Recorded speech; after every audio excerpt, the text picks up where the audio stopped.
I think when they first hear the word, some people like it a lot. Some people don't like the word brights, and the reason is they just feel it's another label. But once people realize, well, what does it mean to be a bright? What are brights?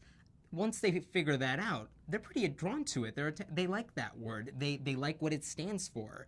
I think a lot of people, like me, came from a religious background, and when we first left our religion, we didn't know there were different groups at all. We didn't know there were a lot of terms. We didn't know there was this infighting between terms. And for me, when I finally came out as a non-religious person, I identified as an atheist. And for a lot of us, going from one label, a religious one, to another, that's a huge leap.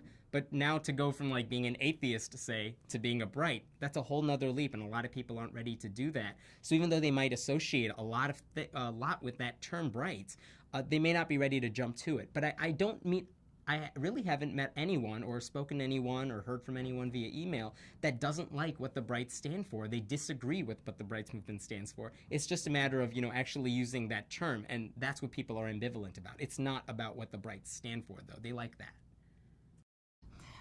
We were very excited about the term, and we continued talking about it and helping it grow. And what happened the first year or so, people were divided. They said, oh, I'm not ever going to use that term. They're getting used to it. They're enjoying it. They're relishing the fact that they do have another umbrella term. Back in the 19th century, the word freethinker was used quite a bit. And I think we're now we're looking at a future term. And so the Brights is really another stepping stone from freethinker to bright.